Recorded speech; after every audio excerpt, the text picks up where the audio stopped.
Hey, Joe, how you doing? I'm good, man. I am very, very good. Well, generally life is good, but man, just for the UK in general, it has been a bit of a depressing week, hasn't it? Like lockdown restrictions, record coronavirus numbers, and we're heading into winter and it's getting cold. Like, I was just asking you about this earlier, but like, I'll ask you again. Like, because you're good with the whole positive mindset stuff, and you've definitely been a bit of an inspiration for me. So, like, what's your advice, like, keeping it positive going into winter? Right now, obviously, at the end of the day, I haven't been through this myself, so it's learning curve for me, and I embrace challenging times. Like right now, it's so challenging. Believe me, like, you know, I may not show it, but I'm feeling the challenge as well. There's a lot of things that I've got on my plate, you know, personally, family, my goals that I'm trying to hit. So I can totally understand you. What I would say is, man, this, in a way, everyone should see it. Like you and I, we should see this as a blessing in disguise because, all right, yes, I know our socials are getting cut massively, you know, time with family potentially as well, traveling, so on and so forth. But this is grind season. This dark season is time for us to put in the work. Now we've got advantage again to put in the work. Excuse my language. Excuse all these distractions. Yeah. Let's like nail down. And then, man, we work hard through this now. And when we come out through next year, 2021, we've laid the foundation. We're going to have a smashing year and this is going to start passing. Oh, dude, yeah, so you know true. what I mean? It's like, because usually we work hard, play hard, but now just focus on that work. That's it. And then when there's the vaccine next summer and all that kind of stuff, then we can like reap the rewards a bit. Massively, we will. So man, Yeah, I know you know what I mean? So just keep that in mind. That's it. Do. We're coming out of it. We're coming out of it strong. So apart from that, what's been going on this week? Yeah, I mean, Brexit kind of stole the show, I think. Like, isn't it? Like especially developments. When did that happen? That Johnson spokesperson saying that the talks are basically over. Yeah, they said it's over. Literally just not long ago. GBP, surprisingly though, just still holding ground. Yeah. Whether people are just like, this is just, as you said, some sort of tactic from Johnson. Politics, isn't it, at the end of the day? Yeah. Reckless, albeit, but I mean, he's trying. He's trying to, you know, get the EU to just hurry up and make compromise, essentially. Yeah. It's brinksmanship, isn't it? So I would not be surprised if this drags on into October. Think about that. It's like 2 more months of this. Well, yeah. I just wouldn't be surprised. We are in October, bro. Sorry. December. I meant December. December? Yeah, dude. I reckon, because like, the end of the transition period is the 31st. Mm-hmm. So technically it can keep going until the 31st. Can you imagine that? Bro, but you got to think, they said that they really needed something agreed this month because they have to have time to write into law, legislation. You know what I mean? Yeah. Because do you remember the withdrawal agreement itself? Bear in mind, this is the withdrawal agreement. The legislation for that, there was so much back and forth. Do you not remember? Yeah. All these technicalities and things, and we were going back and forth. So imagine still, when we agree something, in principle, then try and actually get it all written down. They're going to be saying, no, this word, that word. I know. So you need to accommodate for time on that. True. But do you remember back, Boris Johnson never did this, but I think... Do you remember he was running to be the Prime Minister against a couple of other people? And some of the other people he was running against to become UK Prime Minister, they were suggesting a technical delay. So, like, you know, you're talking about you just need like an extra 2 or 3 weeks just to get the legislation into law. Well, potentially we might get to the end of December and then a deal gets agreed, like, with 2 days left, and then they go, okay, we'll just extend the transition period for like another 3 weeks. Stop it. Do you know what I mean? They could do that. I just don't want to hear that. I don't Do you know what I mean? Man, I'm sorry, I jinxed it. I'll take it back. Look, just to put this in perspective for every single body right now, Brexit has been going on for over 4 years. We voted to leave the EU over 4 years ago. 4 years. June 24th, was it? Or 23rd? And 365 days per year times 4 is every day I've heard of the word Brexit. Yeah, every day. How many days is that? That's like 1,400 days of Brexit. You see what I mean? It's too much. It's too much. All right, where's the pound going in your view? GBP? I mean, to me, it looks like brinksmanship is picking up now, which is bad for the pound because... obviously, like we're saying, things could go wrong and that we could eventually just end up with a no deal because it's a high risk, high reward game that they're playing. So that's got to be factored into the pound. So I think the risks are to the downside right now. They really are. But it could go either way. Like, imagine if they swiftly come to an agreement next week. That's not impossible, in which case the pound could fly higher. It's true. I think, in my view, we're going to, for the time being, we're going to edge lower. I think we got to, surely, we've just got to start pricing in no deal, because the chances today, as in Friday, at the time recording this, guys, when Johnson said the talks have practically ended, the chances of a no deal have increased, haven't they? The percentage, come on. So markets have got to start pricing this in a little bit more, because we haven't nowhere near price this in, dude. Nah. You know, right now, GU, what are we trading? Today we're trading around 129 now. Yeah. So man, and then let's bring up I just want to bring up GJ here as well. I had this marked up as a potential head and shoulders. Look, left shoulder, head, right shoulder, and we're just testing the neckline. If that breaks, that's going to tank, head to challenge these September lows. But yeah, man, it's weird. The markets in general, if we just takes me into my next thing, the markets in general have just been so non-committal right now. We're not committing to either direction across the board, right? We're seeing 1 minute we've got risk on. Then risk on is capped heavily. Like, let's just bring up as an example, let's bring up Euro, because Euro's been moving quite nicely with like when it's been risk on, risk off. Okay, so look, when we've had this risk on in October, and now look, we can't commit to that, we lose some ground. You see what I mean? It's just, there's no, look at all of this. Look at all this choppy price action. We've done nothing, really. You see what I mean? We've done nothing. Yeah. To be honest, I actually think it's not really that surprising, because we've got the US election in 3 weeks. So people don't really want to commit or overly commit in either direction, because I think once we get past the hurdle of that election, like, we know who the president's going to be. And if it's close and Trump contests it, that could be a bad thing, because then we wouldn't know. Yeah, dude, that's going to be awful. Yeah, like, if it is a Biden victory, like big Biden victory, which I think everybody expects it to be at the minute, then I think we can start to commit. And to be honest, I think I'd favour, like, well, I don't know, because of rising coronavirus cases, but I'd favour more of a risk-on direction for general risk assets. Yeah, I mean, just while we're talking about the elections, I've got the US stocks up here. This is US 30, which a number of the community trade it as well. Like, we've been grinding higher, like, quite firmly since September. You see here, all this upside. And this... Obviously, this is what I'm going to throw at you now. Firstly, obviously, we've been driving higher on the prospects of fiscal stimulus, okay? Yeah. Right, we know that. But then the last few days, as you can see, we dipped here. That's because they've declined Trump's, they're saying it's not enough. What was it, 1.8 trillion? Yeah. But they said that wasn't enough. I know. Yeah. They're playing politics, man. Exactly. I mean, it's not a good look, because people need that money. They need it. There's people that are like basically not starving, but they're like lining up for food in these big queues. Like, they need the money, man. Like, millions of Americans. Yeah. Millions. Imagine so it's that. not a good look because it's the Democrat leader of the House, Pelosi.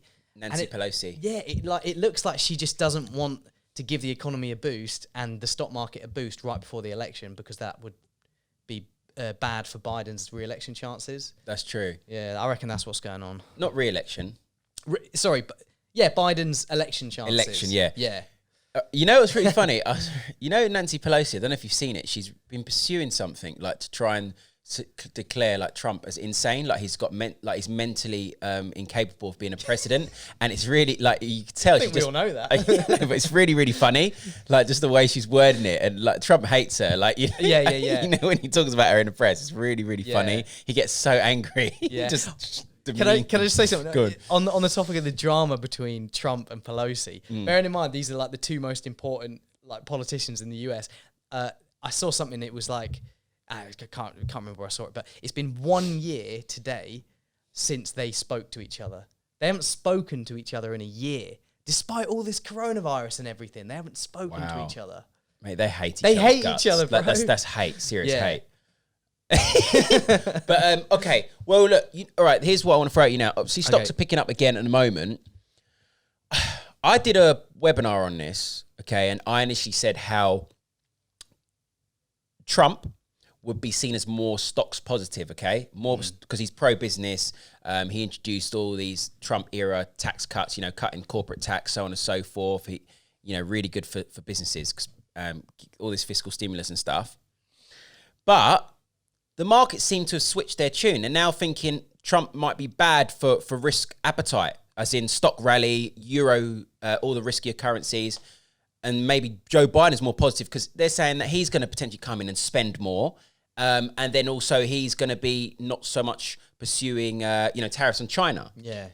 What's your take? Yeah, I agree with that to be honest. Like, I think usually it would be the case where a Republican would be better for stocks than a Democrat. That is the normal default. But just based on those two factors you just said, like the fact that Trump is like hawkish with trade policy, not just against China, it's against like the EU and stuff as well. True. And loads of countries. True. Canada, Mexico, you know, he's gone in on everyone, isn't he, Yeah, really? yeah. And the other thing is the fact that the market really wants fiscal stimulus, and the Democrats are going to give it to the market. Like, they're going to give it a massive stimulus. They're going to want to, especially if they win, they're going to want to really like go in, aren't they? And It'll be like, 2.4 trillion in January. Yeah, they're like, stuff you, Trump, here we go, that sort of thing, you know? Exactly. True, It'd be true. massive. And that would be really good for risk on, wouldn't it? Really good. Yeah, because, I mean, if they can do that, 2.4 trillion, or even if they get the 1.8 trillion from Trump or whatever beforehand, 2021, I would imagine, should be a good year for the US economy. Like, as long as the virus situation gradually gets better. True. Yeah, at the moment, let's talk about the virus then. So, obviously, yesterday, as in Thursday, we had quite a chunky amount of risk off because everyone was like, oh my goodness, like we're seeing spiking cases in Italy, we're seeing Germany case rise, France curfews in cities, UK lockdowns. So everyone's panicking again about the virus. Yeah. Well, we had that brief panic, but then we've paused again. Yeah, I don't know. I think it's like the market at the minute. Do you remember there was all this talk of a V-shaped recovery? Yeah. Then we had that risk off in September. Yeah, all of that. See yeah, there. all of this. That was people are saying that was kind of like synonymous with the market saying, okay, it's not going to be a V-shaped recovery. It's going to be a bit flatter. And now this other bit of risk off that we might get, like in the lead up to the election, people are saying is the market pricing a W-shaped recovery. So yeah, it's interesting. You see what's quite interesting here? Yeah, I've got like. This could be like a double top. You see this is top here. Yeah. This is second top and then the neckline down here. You see? Yeah. And if that double tops, that's going to come down here and break. Like, I was thinking how maybe we get a big sell-off like we saw in 2016 initially. So, you know, on the election results, look, I'll just quickly show you. Let's just take a look. 2016. If Trump wins, you mean? I'm just trying to, look, we'll talk about scenarios. Let me just show you the move. So, 2016 November here, look. So initially the stock market like tanked. That was that day. That was the the 9th. Like, so initially we went all the way down. You see how many points that is? Before obviously rallying. So we had this initial, this is, bear in mind it's on the daily chart. You'd see it properly on an hourly or lower time frame. But the stock market dropped 900 points. Damn. That's huge. So I just wonder if like for some reason or another we end up coming up here at the in the next sort of two weeks, then the initial result, we just come all the way down for whatever reason. Yeah. Just because markets maybe don't even know what to do. Maybe Trump gets re-elected and then we like risk off first, and then we bounce because he reassures with the fiscal stimulus. Yeah. Do you know what I mean? Yeah. It's possible. Yeah. I can't really see. That's 2,500 points. Yeah, it's not going to drop that much. Yeah, it's a lot of points. What? Go on. What? You can't see what? Sorry.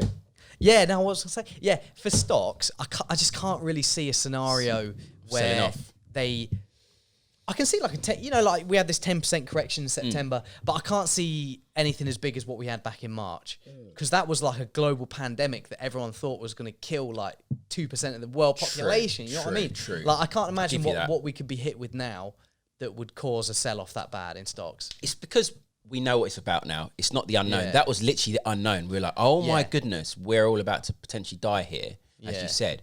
And the only thing is, dude, like these new restrictions now, and they're going to get worse potentially across the globe.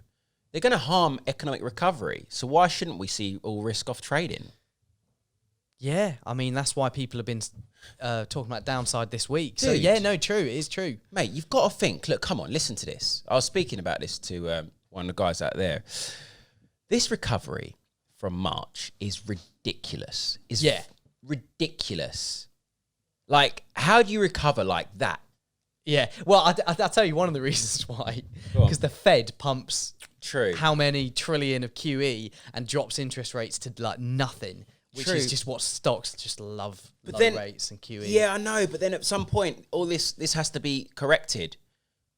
Yeah. Like, you know, all this money, yeah, it's free now, but it won't be. It's going to cost everyone at some point. But I guess that's why they're going to let it overshoot inflation and stuff and growth. And so, yeah, maybe not anytime soon. Yeah. But, you know, peed me off. So, you know, obviously the UK government, like, we're in quite a deep deficit right now. We've been spending a lot of money, this furlough scheme and stuff, and how they announced the furlough schemes. Obviously, it comes to an end of this month. And then they're saying how Rishi came under some fire for this. It's in the papers that they're looking at raising corporate tax before the end of the year. Yeah. Before the end of the year.